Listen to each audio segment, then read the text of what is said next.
സുഹൃത്തുക്കളെ, മനുഷ്യൻ്റെ ജീവിതത്തിൽ ഏറ്റവും വലിയ സമ്പത്ത് എന്താണ്? പലരും പറയും പണം, സ്വത്ത്, ബിസിനസ്, സ്ഥാനമാനങ്ങൾ, പ്രശസ്തി. പക്ഷേ യഥാർത്ഥത്തിൽ ഒരു മനുഷ്യൻ്റെ ഏറ്റവും വലിയ സമ്പത്ത് ഇതൊന്നുമല്ല. മനുഷ്യൻ്റെ ഏറ്റവും വലിയ സമ്പത്ത് ആരോഗ്യം തന്നെയാണ്. കാരണം വളരെ ലളിതമാണ്. ഒരു മനുഷ്യന് കോടിക്കണക്കിന് രൂപയുണ്ടായാലും അവന് നല്ല ആരോഗ്യമില്ലെങ്കിൽ ആ പണത്തിന് എന്ത് പ്രയോജനം? വലിയ വീടുണ്ടാകാം, വില കൂടിയ കാറുണ്ടാകാം, ലോകം മുഴുവൻ സഞ്ചരിക്കാൻ കഴിവുണ്ടാകാം. പക്ഷേ ശരീരം സഹകരിക്കാത്ത പക്ഷം ആ സൗകര്യങ്ങളൊന്നും ജീവിതത്തിൽ സന്തോഷം നൽകില്ല. നമ്മൾ പലപ്പോഴും ജീവിതത്തിൽ വലിയ തെറ്റുകൾ ചെയ്യാറുണ്ട്. യുവത്വത്തിൽ ആരോഗ്യത്തെ അവഗണിക്കുന്നു. ഇപ്പോഴൊന്നും പ്രശ്നമില്ലല്ലോ എന്ന് കരുതി ഉറക്കക്കുറവ്, തെറ്റായ ഭക്ഷണം, വ്യായാമമില്ലാത്ത ജീവിതം, മാനസിക സമ്മർദ്ദം ഇതൊക്കെ നമ്മൾ അവഗണിക്കുന്നു. എന്നാൽ വർഷങ്ങൾക്ക് ശേഷം ശരീരം നമുക്ക് ബിൽ അയക്കും. അപ്പോഴാണ് മനസ്സിലാകുന്നത് ആരോഗ്യമാണ് യഥാർത്ഥ സമ്പത്ത് എന്ന്. ഓരോ കാര്യവും നമ്മൾ ഓർക്കണം.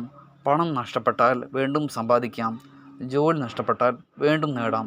പക്ഷേ ആരോഗ്യം തകരുമ്പോൾ തിരികെ നേടുക എന്നുള്ളത് വളരെ പ്രയാസമാണ്. അതുകൊണ്ടാണ് പഴമക്കാർ പറഞ്ഞത്, ആരോഗ്യമുണ്ടെങ്കിൽ ലോകം മുഴുവൻ നിനക്കുള്ളതാണ്. ഒരു മനുഷ്യന് നല്ല ആരോഗ്യമുണ്ടെങ്കിൽ അവൻ എന്തു നേടാൻ കഴിയും? പഠിക്കാം, ജോലി നേടാം, സ്വപ്നങ്ങൾ പിന്തുടരാം, കുടുംബത്തെ സന്തോഷിപ്പിക്കാം. പക്ഷേ ശരീരം തന്നെ ദുർബലമാണെങ്കിൽ മനസ്സും ദുർബലമാകും. ഇന്നത്തെ ലോകത്ത് ആരോഗ്യത്തെ നശിപ്പിക്കുന്ന 3 പ്രധാന കാരണങ്ങളുണ്ട്. ഒന്നാമത്തേത് തെറ്റായ ഭക്ഷണ രീതി. ജങ്ക് ഫുഡ്, അമിതമായ പഞ്ചസാര, അമിതമായ എണ്ണ ഇവ ശരീരത്തെ നശിപ്പിക്കുന്നു. നമ്മുടെ നാട്ടിൻപുറത്തുള്ള പഴയ ഭക്ഷണ രീതികൾ, കഞ്ഞി, പച്ചക്കറി, പഴങ്ങൾ, നാടൻ ഭക്ഷണം ഇവയാണ് ശരീരത്തിൻ്റെ യഥാർത്ഥത്തിലുള്ള ഔഷധം. രണ്ടാമത്തേത് വ്യായാമക്കുറവ്. ഒരു മനുഷ്യൻ്റെ ശരീരം ചരിക്കാൻ വേണ്ടിയാണ് നിർമ്മിച്ചിരിക്കുന്നത്. ദിവസവും കുറഞ്ഞത് അരമണിക്കൂർ നടക്കുകയോ വ്യായാമം ചെയ്യുകയോ ചെയ്താൽ പല രോഗങ്ങളും ഒഴിവാക്കാം. മൂന്നാമത്തേത് മാനസിക സമ്മർദ്ദം.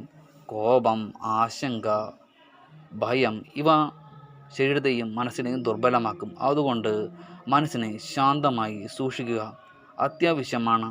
ധ്യാനം, പ്രാർത്ഥന, നല്ല ചിന്തകൾ ഇവ മനസ്സിന് വലിയ ഔഷധമാണ്. സുഹൃത്തുക്കളെ, ജീവിതത്തിൽ ഒരു വലിയ സത്യം മനസ്സിലാക്കണം. നമ്മൾ സമ്പാദിക്കുന്ന പണം മുഴുവൻ നമ്മൾ ആശുപത്രിയിൽ ചിലവഴിക്കേണ്ട ഒരു സാഹചര്യം വരരുത്. അതിനേക്കാൾ നല്ലത് ആരോഗ്യത്തോടെ സന്തോഷത്തോടെ ജീവിക്കുക എന്നുള്ളതാണ്.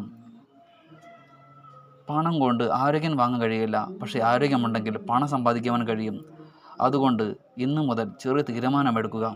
ശരീരത്തെ സ്നേഹിക്കുക, ശരീരത്തെ പരിപാലിക്കുക, ശരിയായി ഭക്ഷണം കഴിക്കുക, ഏറ്റവും കുറച്ച് സമയം വ്യായാമത്തിന് വേണ്ടി മാറ്റിവെക്കുക, മനസ്സിനെ സന്തോഷത്തോടെ നിലനിർത്തുക. ഇങ്ങനെ ചെയ്താൽ നമ്മൾ ജീവിതത്തിൽ ഏറ്റവും വലിയ സമ്പത്ത് നമ്മൾ നേടും. അതായത് ഏറ്റവും വലിയ ആരോഗ്യം.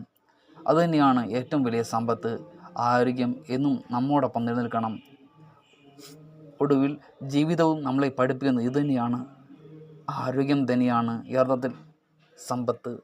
ആരോഗ്യമുള്ള മനുഷ്യനാണ് യഥാർത്ഥ സമ്പന്നൻ.